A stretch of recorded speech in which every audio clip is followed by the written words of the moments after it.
So today on the program, I have the wonderful gift of welcoming Mrs. Genavive Edman. She is the head of school at Coeur du Christ, which is a classical Catholic academy. It's an academy in the Catholic tradition, which I love.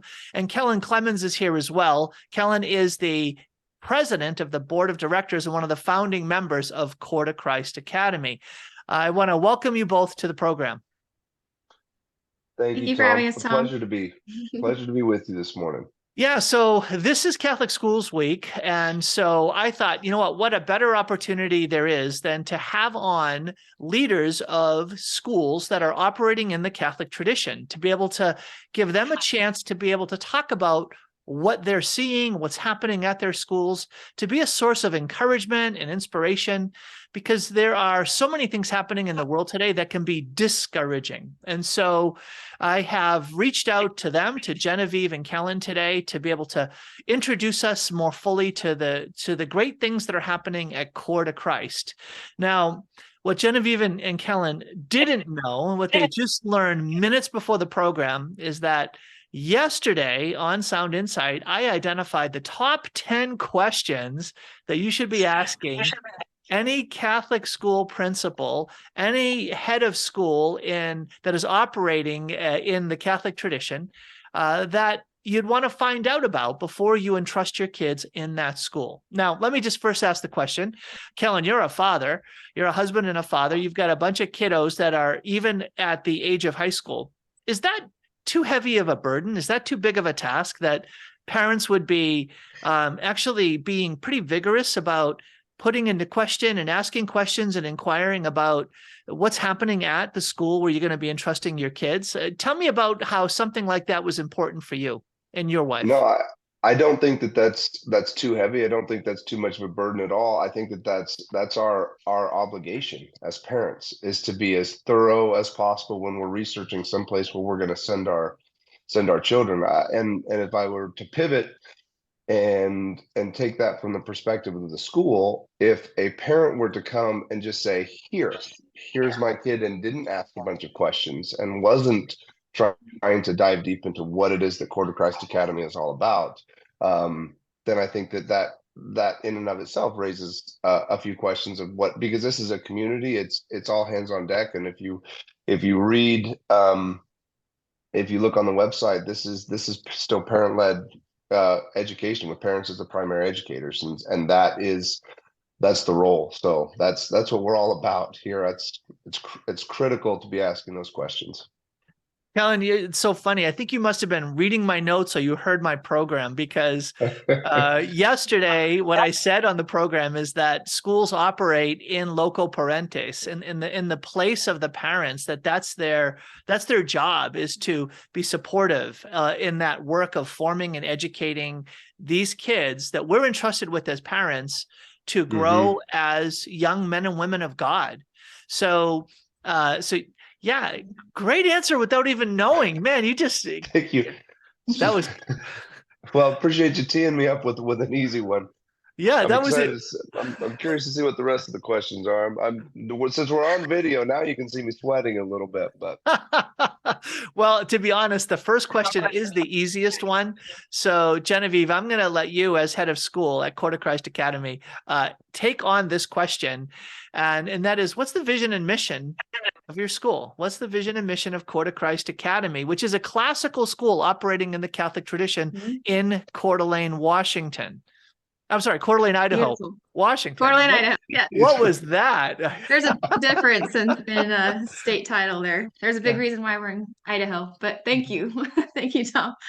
Well, our mission as a school is to have Christ at the heart of everything. I can read our mission verbatim, but obviously when you take on a project like this and decide to build a school that exemplifies what you want for your children, mission and vision are everything.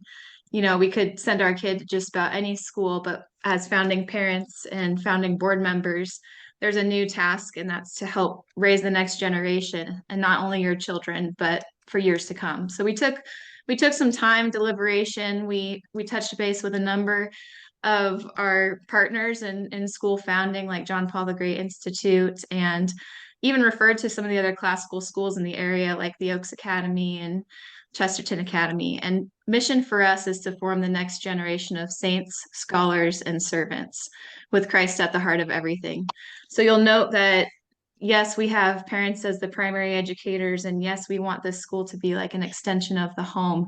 We also want to raise good, faithful adults for the world, the next string of leaders for the church. So when we say saints, that means that our priority will be faith above even academics, and that we will integrate the Catholic faith into all of our curriculum.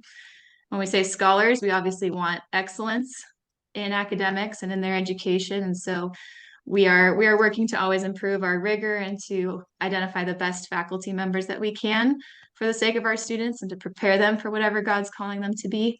And then servants, I'll admit I threw that one in there because in my opinion, there's nothing worse than a snobby Catholic or a snobby Christian or someone who thinks that they are, better than the lowliest of the low. So by servants, we are trying to maintain that virtue of humility and that willingness to serve God in all things, even after school. But as a school, we really do incorporate a lot of servant leadership into our systems. So I don't know. Would you like me to read the whole mission out loud or? No, what you actually did was, again, you must have been listening to my program, because I said that this is the easiest question, because oftentimes heads of school, presidents, principals, headmasters will be able to quote their mission statement, but it's how deeply is it in their being? How deeply ingrained is it in their hearts so that it just naturally flows from them?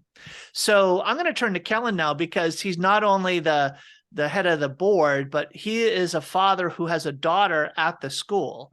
And so you just heard Genavive say a lot of beautiful things about forming saints, scholars, and servants for today and in the next generation. How's that working out? How are you finding the experience that your daughter is having at Coeur du Christ? And speak as a father. Well, yes, Genevieve, you said it beautifully, as beautiful as anyone certainly could. If speaking as a father, this school in the first semester has surpassed even my wife and I's wildest expectations. It really has. It has been a place where my daughter has grown in her faith. She has been challenged academically, but not overburdened. There is homework, but she's not drowning in homework each night.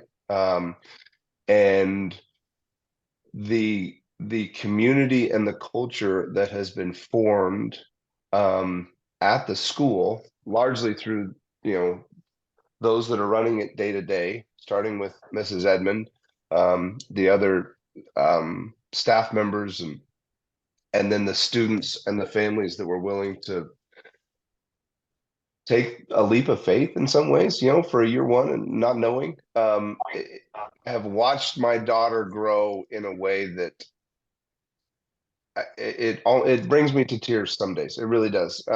When she wakes up and on a Saturday and she's frustrated because there's no school, when she's frustrated over Christmas break because there's no school and she's just waiting, it says a lot about what is happening at Coeur du Christ. So just speaking as a parent, I could not be happier. I really couldn't. It's been such a wonderful blessing for our daughter, for our family. I have a 7th grade son who is just clamoring to get to enroll. And so I just think he wants to play basketball. I think he was just itching in the stands last night, just like, Dad, get me out there. Let me take Thomas's place. You need another player. Let's go. He was ready. I saw him ready. He's coming. He's excited. It's a beautiful thing to talk, just in speaking of that, because as we're seeing this culture grow now, there are young people all the way down to my 4-year-old daughter who are playing basketball out in the driveway. I get videos from other parents, and they are pretending to be in the same way that we all probably did it, when we were growing up. And I was Jordan. I wanted to be Jordan. That dream died quickly. But these young people now I'm seeing it, 4 years old, 8, 10, they're going out in the driveway and they're pretending to be saints. They are pretending to be quarter Christians out in the driveway, and you hear my son, Thomas Schlater for 3, and my daughter's like, I'm Ben Connolly, and they're running around, and it's starting to have a ripple effect that is just beautiful. It's everything that we could have hoped for. Yeah, that's Kellen Clemens talking today, along with Genavive Edman. Genavive's the head of school at Coeur du Christ Academy, which is a classical school in the Catholic tradition operating in Coeur d'Alene, Idaho. It's the first year. And they took the courageous step of saying, we want a school setting for our kids to be able to flourish in this moment. And it's not an easy moment for that to happen. And so we were talking about a year ago, and you had all of the plans and visions of what would be happening. And then to see it now coming to fruition and to hear that kind of story, Kellen, is really beautiful. Genevieve, before we move on to the next question, I just want to give you a chance. Is there a story that you can think of that exemplifies this idea that Coeur du Christ exists to foster saints, scholars, and servants? You've been open now for 5 months. Is there a story that comes to mind? And I'm sure there are 100, but if there's one that you're like, this one really meant a lot to me when I saw this happen, I'd love to hear that. Yeah, no, I love that. I honestly think that something happens just about every day here that is eye-opening. And honestly, it humbles me because when I was in high school, when my husband was in high school, we were far more self-absorbed than these kids. Like we were just unaware of others, of our peers, let alone the adults, and our leaders at schools and sports, athletics, everything else. These kids are so thankful all the time. I can't even tell you how often I hear a thank you or receive a thank you note and whatnot. But one thing that stands out to me in particular is we did have one of our freshmen accidentally forget a lunch one day. And granted, our teachers, we pull money from our own pockets to create an emergency supply for these kids. But this student didn't tell us. And instead, he and one of his friends went downstairs and prayed the rosary during lunch. Without telling anyone, they went downstairs. They took it as an opportunity to fast. And the sophomore who went downstairs to pray with this student, he brought his lunch, offered to share it, and instead they chose to fast and pray the rosary. So again, when there's no incentive, when there's no adult there watching to give them the pat on the back and they just choose in integrity to do something for God, I think that's a win. They're thinking outside of themselves as teenagers and going to our Lord. And I would say that's one of my favorite stories, even though greater things happen just about every day. We have students helping one another with homework during our very short lunch. We have a virtue of the month where we identify which student exemplified that virtue and celebrate them. It just seems like these kids are so worth celebrating, and thankfully they are humble, so it makes it all the more reason to celebrate. I want to hear more about that. So a virtue of the month. So it's the end of January now. Yeah. What was the virtue you were pursuing this month, and like what form did that take? So January's was temperance, and we ended up choosing Sean Hayes, who's one of our juniors, and he is on the Coeur du Christ basketball team. Mm-hmm. And when it comes to our virtue of the month, we have a monthly prayer card that includes a virtue, a work of sacred art, a hymn, and a prayer. And we also identify the saints that are celebrated and the feast days that take place that month. So we have these laminated. They're kind of like a giant holy card that I make every month for the students to have the visual aid that they need. And then we sing together because, again, as a founding school, a classical school, the arts are very important, but we don't have a music program yet. I'm excited to tell you more about that for next year. But with these prayer cards, it's sort of just a moment of beauty in the midst of the day. So when we wrap up lunch, we pray the Angelus right at noon, and we dive into that virtue. Sometimes it's student-led, faculty-led. I'll lead it myself. We'll talk about everyday application of the virtue. And then at the end of the month, I have a meeting with all of our faculty members, and we vote on the Coeur du Christ saint that represented that. So temperance was this last month, and we have wisdom coming up for February. We had magnanimity for our first month, which was beautiful because you led our convocation and spoke about magnanimity. And I just remember thinking like, oh my goodness, God's showing us another consolation in all of this. So virtue has been a very important part of the daily operations, I will say, of this school. Well, and I just love that, because virtue is something that you think about. What do we carry into eternity? What do we carry into our life in heaven? And it's one of those things that Scripture says it, but do we really put our focus on it? That the things that the world can give us, right? Those things are all going to dissolve to dust. But what we do carry with us into eternity is our character. It's the state of our soul. It's things like virtue. And when you think about it like that, and say, and parents, hear this, if you're sending your kids into an environment where they're having virtues presented to them as ideals to be made real in their lives, and it becomes a focus of attention, reflection, and action, you're sending your child into a place, into an environment where literally their eternal reality is being impacted. That is so, for me, so meaningful and profound, that's what I want for my kids. I want the way in which Christ will form in them and be forged in them is through things like growing in virtue. So I just love that. I just think that's so powerful and important. Now, Kellen, I'm going to ask you. So here you are, you and Genavive, again, at the founding of Coeur du Christ. You're in a place now where the reality of being intentional about living the faith becomes, I think, central. So when I talk about the next set of questions that I would ask parents, bring to those educational institutions, faith-based, Catholic, or in the Catholic tradition, ask the leaders about how intentional are the families that are coming to the school, that are choosing that school. It's one of those things where statistically, it's very often the case that half or maybe just above half of the students in attendance self-identify as Catholic. And the number of families that are attending Mass on a regular basis, being very intentional, not just self-identifying as Catholic, can be really quite low. And that makes the environment so much harder for the kids where they're in the school, and especially at a high school level, that is so critical. How would you describe the let's call it the kind of families that are drawn to Coeur du Christ? If you could just try to describe them in terms of that sense of intentionality and the place in which their practice of their Catholic faith is part and parcel of who they are. How would you talk about that? Well, I will speak from what I've seen, and I don't know all of these families intimately.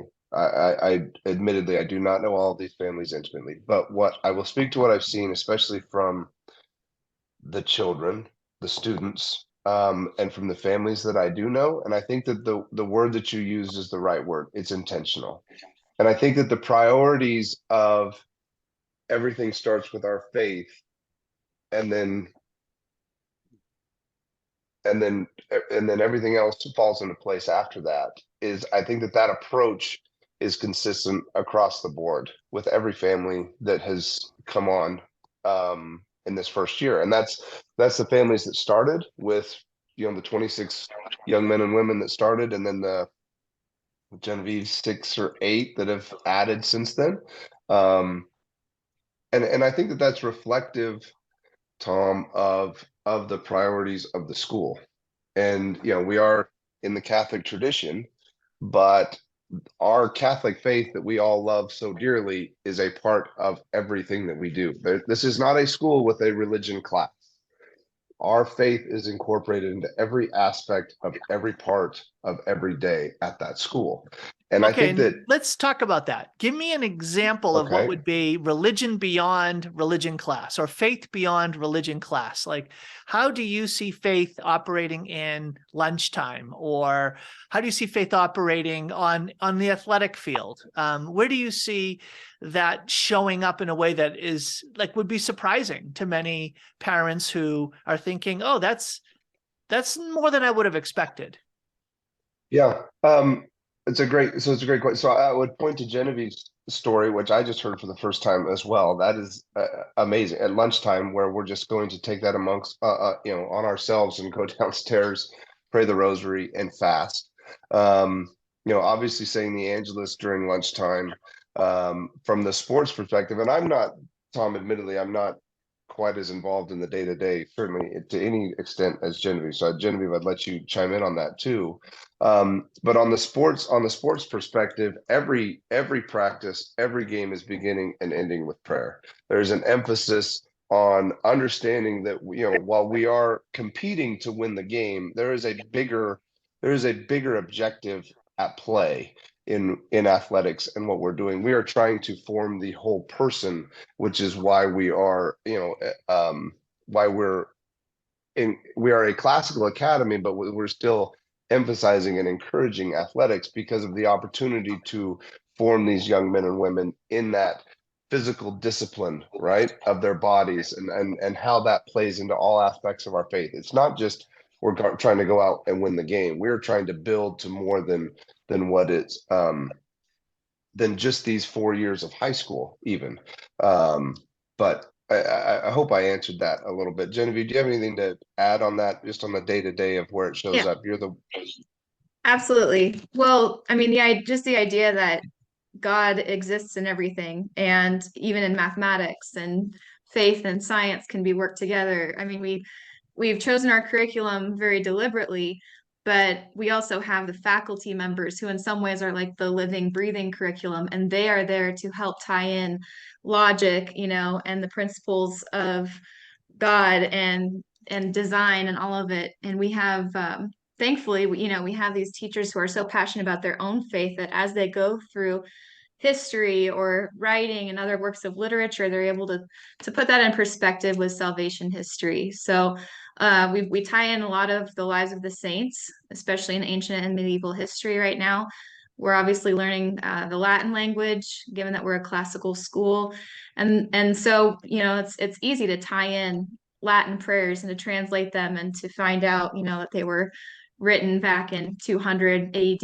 And there's just this like living and breathing awareness that God designed all of it, that he sustains all of creation. And so when the children are approached with something in physical science or biology, they're able to see, God's beauty in it and his omniscience. And thankfully, in the Socratic method, you're able to bring up hard questions and you're able to sort of wrestle with some of these ideas.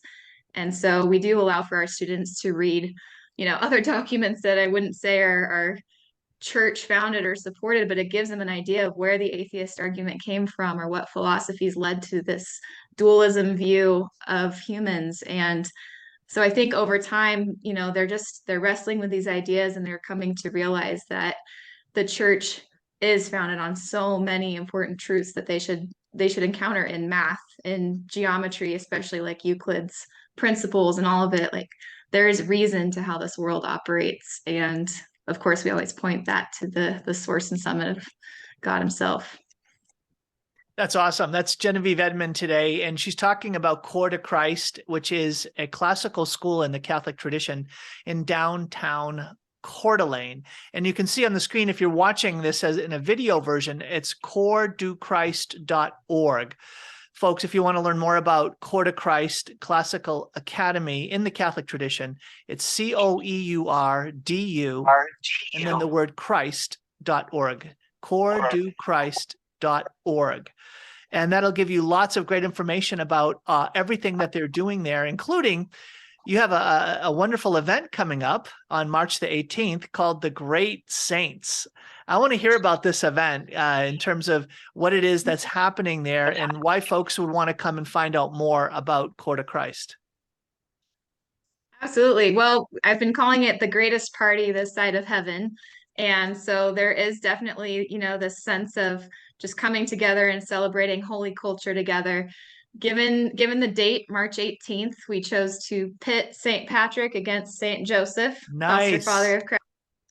And also, given that, sorry, Irish cuisine, but your Irish food is just nothing compared to Italian. So that gave us the opportunity to have an Italian catered meal and Irish festivities. So student-led and faculty-led Irish singing, dancing, clogging, and whatnot. So we will have quite the evening.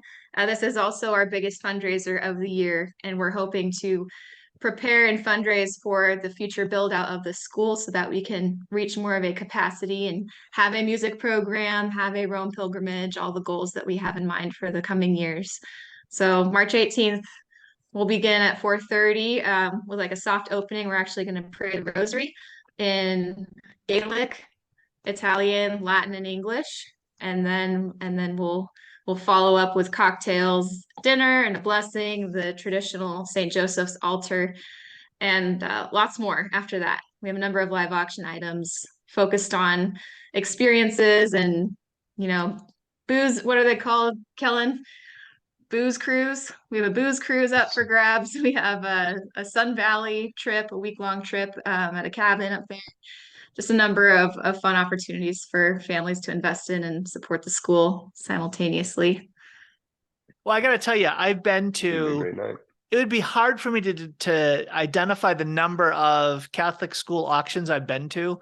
I have never been to a school auction where you pray the rosary. That is just amazing. I just love that.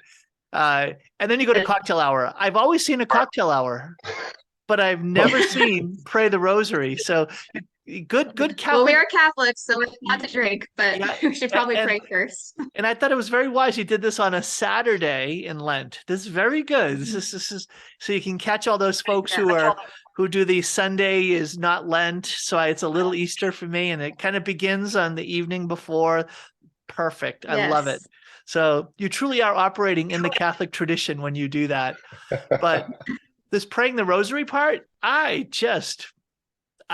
stunned in a really beautiful way. Okay, so let's keep talking because I've got more questions here. There are more questions. And again, this is, folks, as we're talking today, this is, again, it's during Catholic Schools Week. And this conversation with Kellen and Genavive, Genavive, again, Mrs. Edman, the head of school at Coeur du Christ Academy, operating in downtown Coeur d'Alene, it's meant to encourage you. It's meant to get you thinking. It's meant you to realize what's possible today. I think that there is a lot of signs of diminishment of Catholic faith. So many young people are walking away from their Catholic faith, struggle to want to be Catholic in terms of beliefs and practices. And I want you to know that there are signs of life and there are beautiful things happening that ought to be lifted up, celebrated, and honored in order to be able to inspire more efforts, right? More efforts. What's happening in Coeur d'Alene with Coeur du Christ is so beautiful, but so many more efforts like this are needed, right? So, the great news that Chesterton Academy is opening up another classical academy on the west side in the Puget Sound in the Archdiocese of Seattle is a wonderful thing. The way that Aquinas Classical Academy is flourishing in Bremerton is another beautiful thing, right? So Chesterton Academy and Spokane are like, we cannot fit more people in our building. We need a new space. These are just beautiful signs of life. And I think that parents don't always realize what's possible, what's really possible. So let's talk about what's possible in terms of things like technology, dancing, and dating. These are three huge issues that parents are rightly concerned about, and they would love to find partners in the schools where their kids are attending. So I'm going to give each of you a chance. There's three to pick from, Kellen. So technology, so smartphone use and all of that, dating or dances. Which of these do you want to talk about at Coeur du Christ? And then I'm letting Genavive go second here because when I have the chance to put you on the spot, I want to do that. So.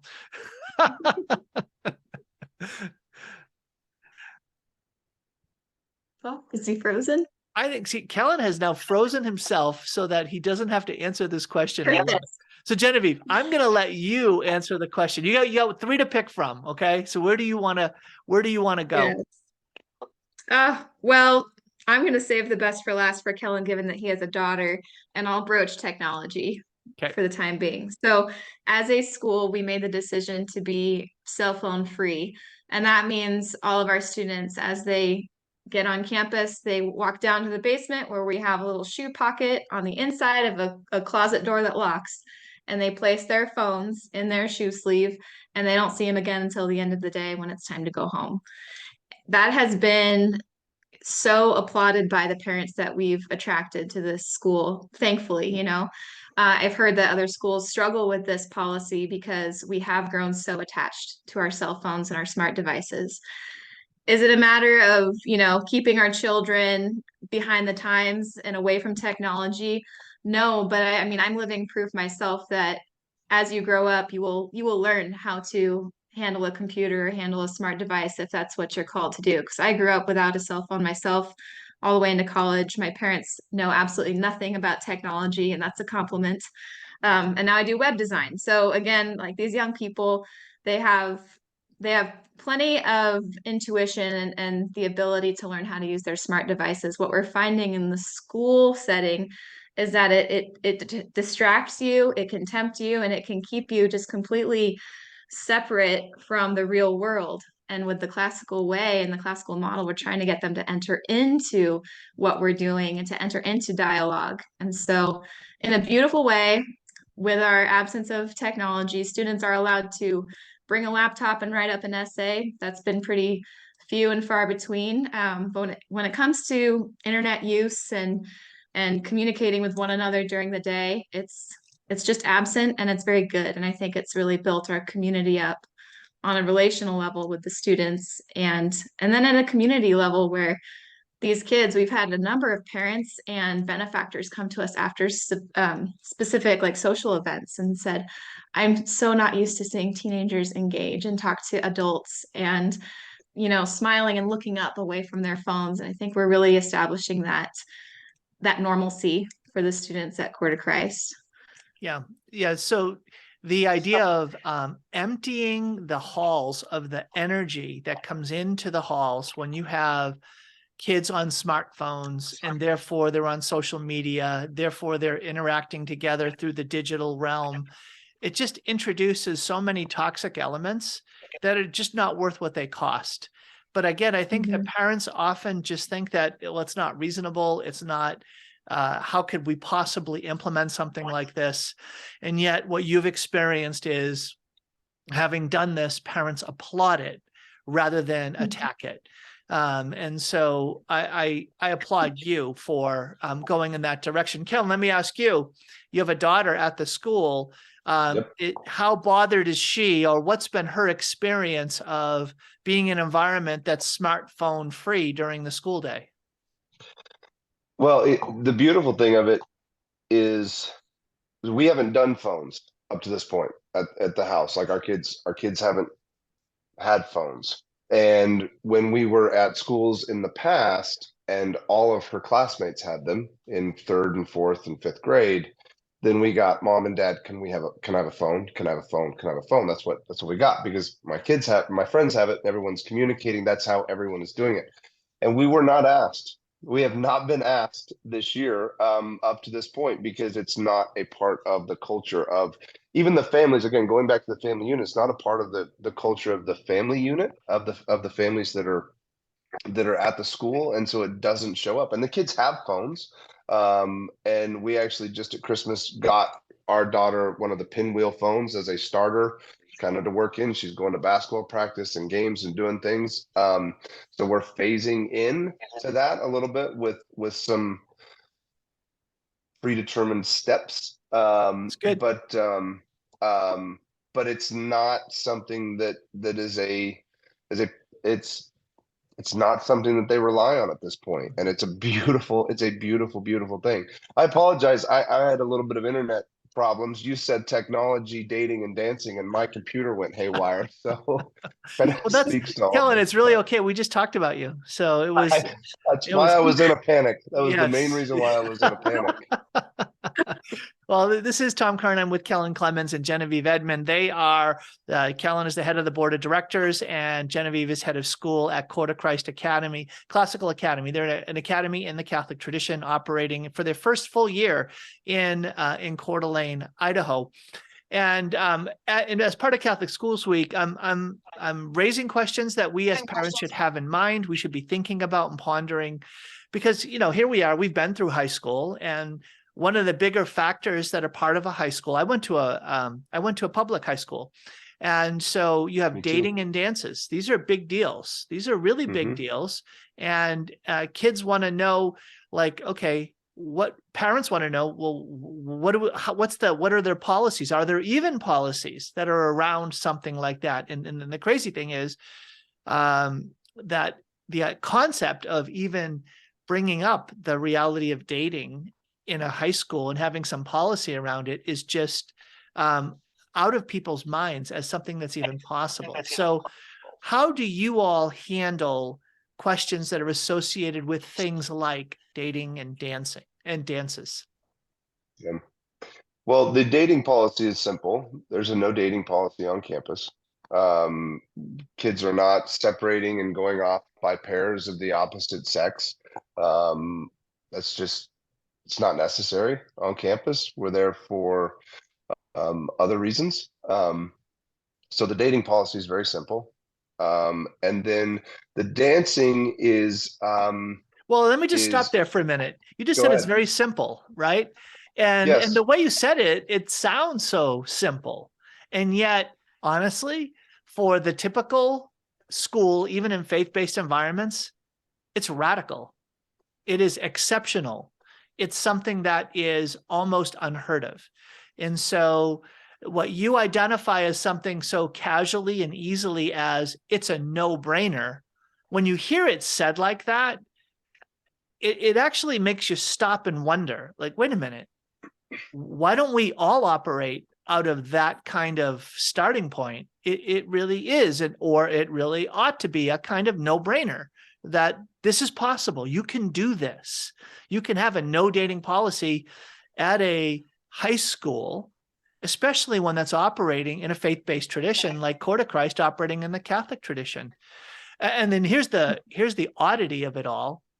I'm not even sure that there are Catholic schools, grade schools, that have a no dating policy. And so you'll have 5th, 6th, 7th, and 8th graders that are dating. And I'm putting that in quotes if you're hearing me. I mean, really, it was just a typical thing in the schools where my kids went, where, oh yeah, those two are dating, and they would absolutely be coupling up and isolating themselves in public settings from other kids because they're boyfriend, girlfriend. And we're talking 6th and 7th and 8th graders. And that was just taken for granted. I don't think that ought to be, and I don't think that that is something that's required. And in fact, this is probably a point just to link in a simple way. Genevieve, I'll go to you. That a year ago, you were in leadership at the Cabrini Co-op operating just down the street from Coeur du Christ. And you guys probably, what was your own, did you have like some sense about this issue at Cabrini and then operating as well at Coeur du Christ? Well, similarly, it's been fairly simple so far. And again, I think when you have parents who are extremely involved and care very much about their child and their soul, there's sort of this assumption that dating is for marriage, right? Or it's more of a courtship relationship than just, your one-off fling and that type of thing. So Cabrini is operated in a similar way where there's no exclusive relationships. There's only group setting and good friendships. What's ironic is that as the parents talk, we're all trying to, prearrange or suggest highly future. Suggestive. No, yeah, highly assisted, highly right?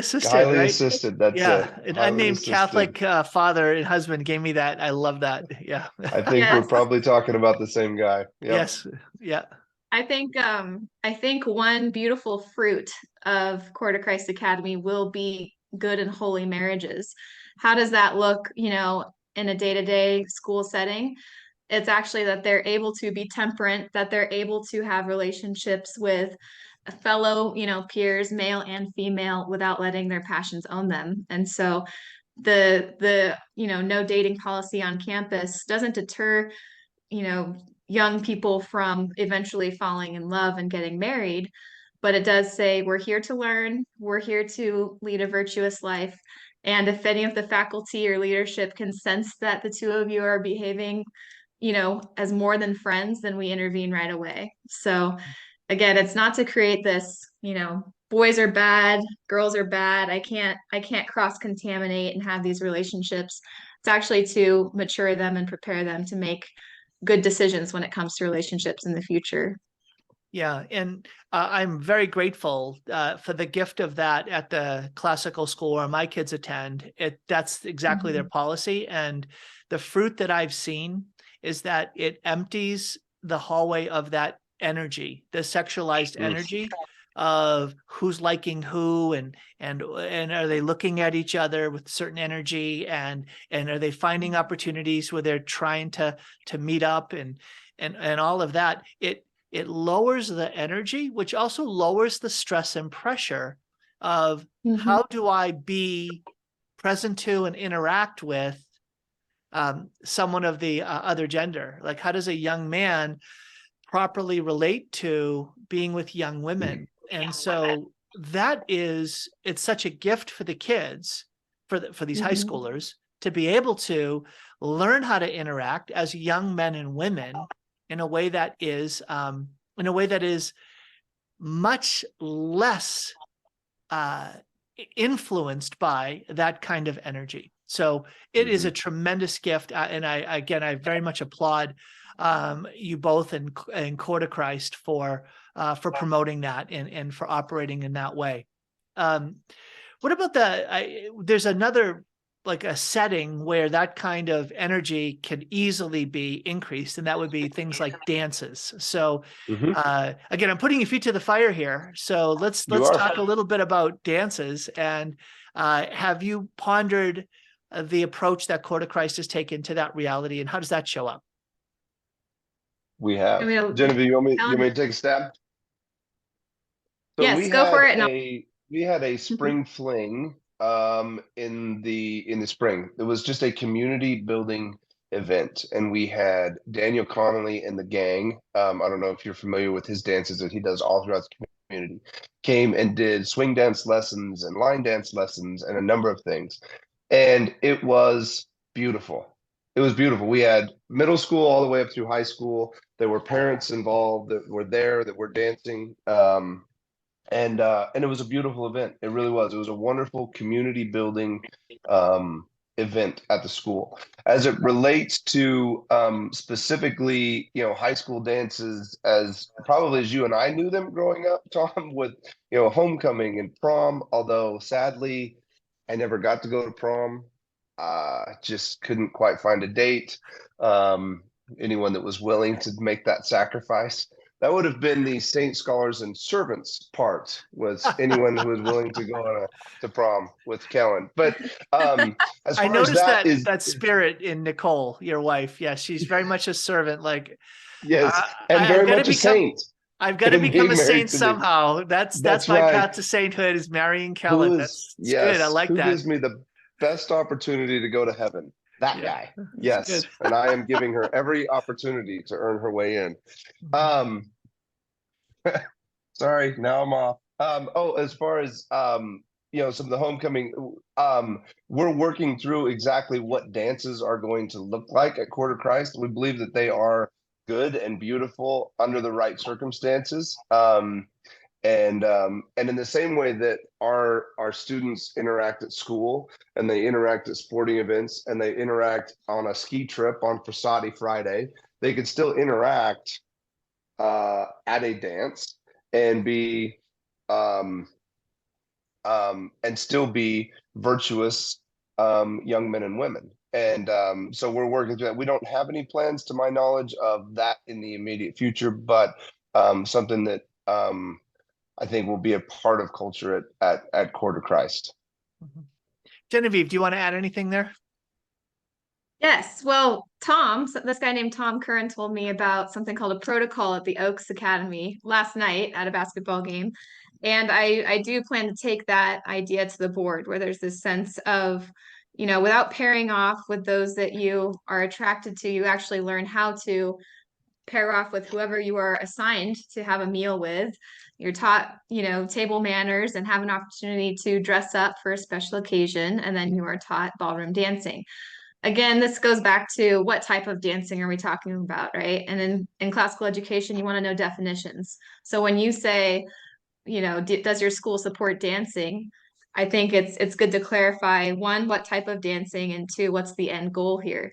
No, it's not your typical high school dance. And the end goal there is not something that we identify as virtuous, or building up the school itself. So I think when, what the most recent dance conversation we had as a board was to eventually have a senior ball for those graduating students who are now preparing to enter into that phase of life and to give them that celebration and opportunity. Again, definition of dancing would be that it is reverent, reverencing the other and more of a formal and traditional type of dancing. Mhm. So I wouldn't say that as a school we are anti, right? And it's the same idea with the arts and with fellowship and athletics. Like we don't want to be buzz killers to these kids. They have something very good in their hearts to be inspired to fellowship and learn these things. We're just going to do it in a tactful way. I think that's awesome. In fact, you led me right into the next phase of the conversation today. Again, this is Catholic Schools Week, and just exploring live with Genavive Edman. Mrs. Edman is the head of school at Coeur du Christ Academy, which is a classical school operating in the Catholic tradition in Coeur d'Alene. You can go to coeurdechrist.org. Coeurdechrist.org. Coeur is spelled C-O-E-U-R, and then C-O-E-U-R-D-U. And then the word Christ, coeurdechrist.org. And Kellen Clemens, who's the head of the board of directors. I want to talk about two things that are often attractors for parents when they're considering school choice for their kids, especially in the high school age. That's academics and athletics. And so I'm going to point athletics to you, Kellen, and then academics. I want to come back to the concept of fidelity to our faith, really the fullness of Catholic faith being something that is supported and promoted in a school, Genevieve, and how Coeur du Christ measures up in that regard. But let's start with athletics, Kellen. Obviously, you have a background that is very deeply impacted by the reality of athletics, helping to shape and define how people approach life with your professional football career. Talk about how you have seen athletics be done well and poorly, and how that impacts how you're doing athletics at Coeur du Christ. That's a great question. Well, the easy part is how I've seen it done poorly. And this I saw at the professional level. I saw it in college, I saw it in high school, and I see it even now with young people locally, regionally. When we end up placing sports ahead of God, we've lost our way. And that was always it's always a challenge, especially when we start talking about AAU basketball and club volleyball and some of these teams that are just going and going and going, and we get so busy that we don't leave space, we don't reserve space for God. And I always found it was always so, it was saddening when there were people that I was around that we would be playing, we would be doing things, and I'd say, where is mass? When are we going to mass? How are we going to how are we going to find time for God? And they're like, well, we got games this week, we've got a tournament, we've got this. And that to me is probably one of the saddest parts of what I've seen sports become. I was fortunate enough to play with Philip Rivers when I was in San Diego, and Philip and I, it didn't matter. When we were on the road, we always found time for mass somewhere, somehow. We went to, and in training camp every year, the second Sunday of training camp is when you would typically have a practice. And it was hard because you have meetings and practice and then more meetings and another practice. It was the one Sunday probably a year where you had practice. And Philip and I went to a 5 a.m. Vietnamese mass one time in San Diego. I can't say that I got a lot out of the homily, but Jesus was there. It was beautiful, and we found it and we're able to do that. And that's what we're trying to emulate, or embrace, I would say, at Coeur du Christ from an athletics perspective. Okay, nobody goes out and plays a game and hopes to lose. That's never the goal. Okay, winning is always a goal. We compete to win. That's biblical.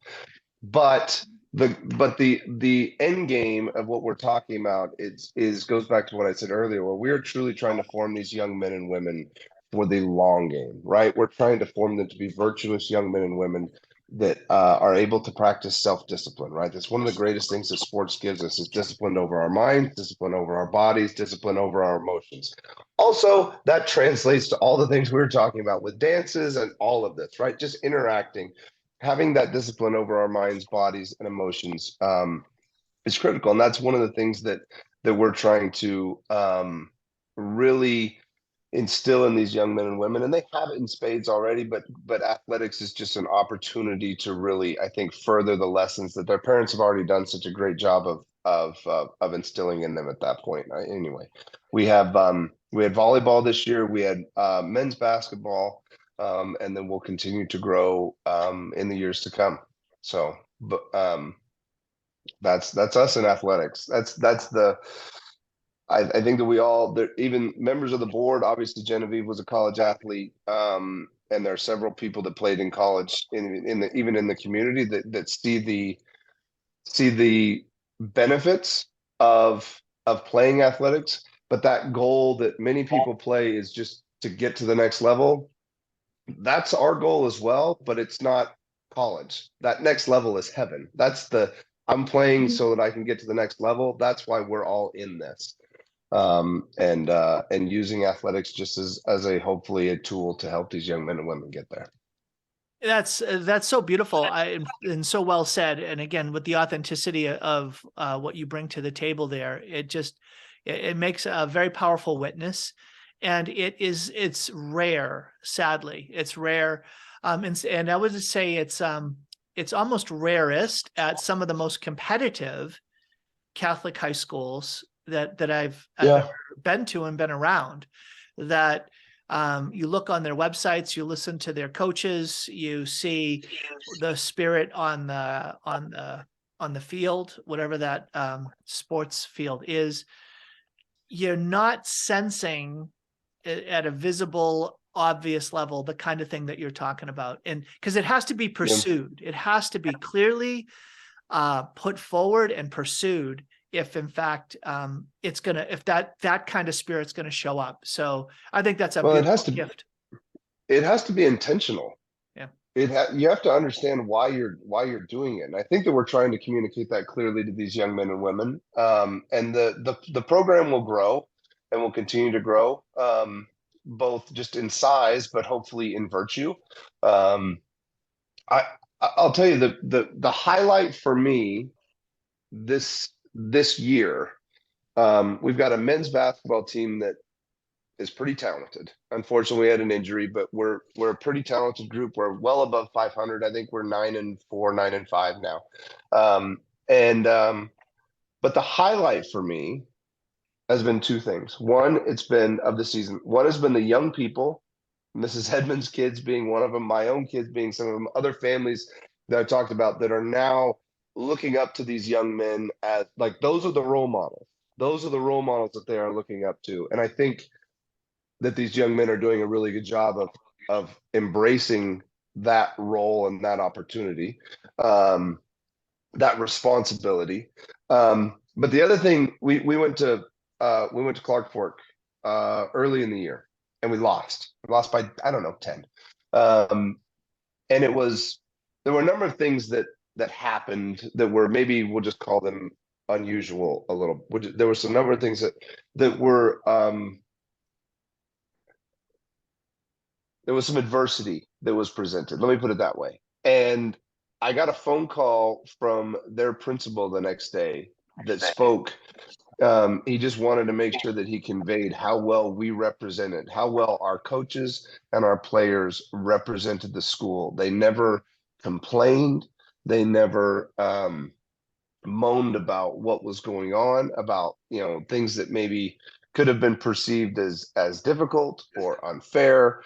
They just showed up and they played the game, and they lost, and they lost with dignity, and they lost with virtue. And I will take that over a blowout win anytime, anytime. And that's what I think, that perspective hopefully is something that these young men are growing in, and can see. They don't like losing. We lost bad last night, but I think that they can see the bigger picture of what this is really all about. And that's for me probably the most rewarding thing of this, is watching these young men grow, and then watching the young people that look up to them. Well, yeah, and just to finish that point, Kellen, you're the way you're describing and linking so beautifully the discipline of athletics connected to the discipline of growing as a man of God, or a woman of God, you know, through engaging with athletics. When it can be done consciously, intentionally, and it's put forward as the ideal at a school that is faith-based, the school operating in the Catholic tradition, that's a huge gift, just a huge gift. So I love it. Thank you. Genavive, Mrs. Edman, you have the final word, and you have a final minute to share that word about folks that are interested in Coeur du Christ. What can they do to learn more? Can they tour the school? How do they find out how to get better connected and to see for themselves what you and Kellen are talking about? Absolutely. Well, admissions are open for the 2023-2024 school year. So if a family is interested in finding out more, I always highly suggest a shadow day for their student. It allows for the student to really discern the school and what we're about and the environment. And then I meet with the parents immediately following that shadow day. And again, we have this mutual discussion and discernment of whether or not this student would fit in at Coeur du Christ. We are always hoping to add to our culture in a positive way, whether that means a student is rigorous in their education or they bring a lot of faith to the room. We do not prioritize finances in that sense. We have a board that's willing to stay poor in spirit if it means having the best teachers and the best kids. So I get the privilege of interviewing these families and students, and this coming year we'll be accepting about 15 to 25 more students into our class to create that cap for this coming year. We don't want to grow too quickly. We want to maintain our mission and make sure that we keep the emphasis on the kids. So yes, I would encourage any family to either email us or call us at 208-219-7807. And those slots will be booking up fast the next month or two. Yeah, I bet they will. So Genavive, you said something about finances and tuition, and I want you to just end on that word about the approach that you take towards it, because I know that a lot of families, what can hold them back from even considering a private school is the cost. So how does that work itself out at Coeur du Christ? Yes, we have a tuition scale that is dependent on the gross household income. So you can find that template up on our website on the tuition button. And again, we have families, you know, with multiple children enrolled or with, you know, one breadwinner and a stay-at-home mom. We do our best to adjust, but that tuition scale is very generous from the very beginning. And so that gives you an idea of what we would expect of families. I would also just put this plug in. Until I started to work in education, I never realized how valuable it is and how expensive it is to do it well. And so I always encourage families, if there is a different area in your life that can justify sacrifice, you know, helping a school thrive financially, and especially if the school is doing it well and you like their mission, is essential for us to, you know, to last. We want to stick around for years to come. And I think, you know, if we have to pay taxes and we have to give away money or buy our Starbucks every day, let's prioritize, and our kids' faith and their future matters much more than most of the things we spend money on. So I appreciate support from the community for sure. many of them have made this tuition scale possible. And so again, we're trying to support and empower the families while providing the best product we can. And Genevieve, coeurduchrist.org. You can find out more about tuition, admissions, and also March 18th. Come on out and have an amazing Italian dinner, pray the rosary, enjoy a cocktail hour and other festivities happening, including an auction and a paddle raise to support Coeur du Christ Academy. That's Mrs. Genavive Edman and Kellen Clemens joining me today on the program. Thank you both so much for being generous with your time, being courageous in your work, and I just will continue to pray that God blesses the work of Coeur du Christ Academy. Thank you so much. Thank you, Tom. God bless you too.